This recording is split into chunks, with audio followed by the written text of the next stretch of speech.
Ayun na nga.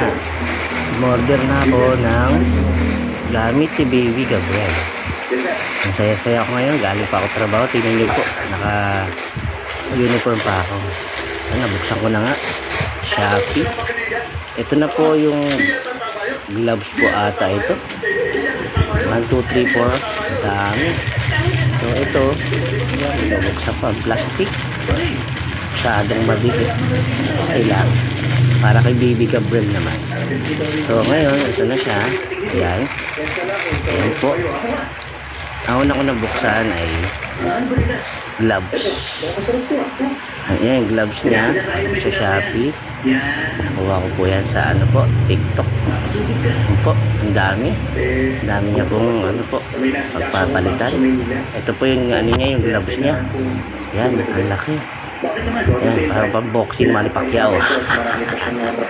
So, ngayon, yun na po siya. Sa ulo naman niya para hindi po siya mahamugan. Bonnet baby. Tsaka to, dalawa. Ang dami. Halagang 300 pesos lang. Tapos po, ito, ang dami. Meron pa siyang ano po.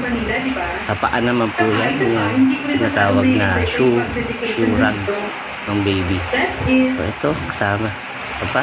Piliin ko pa. Tsaka itong ano niya. Ang short niya po. Sa ano po. Ang lamig-lamig niya. Kompleto na po siya. Hindi pa lumabas si Baby Gap. Kasama na rin po yung ano po, pajama niya. Yan po ang tibay, stretchable. Sobrang convenient. Hindi siya mahirapan. Ayan po. Makikita niyo po, stretchable. Ayan po siya.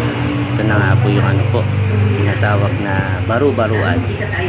Sakto kay Baby Gabriel yan. Kasi boy naman siya. Ayan. Kasama na yung braso. Ayan. Pati yung tali niya. Sobrang ganda. Opo. Tapos ayan po, sobrang convenient.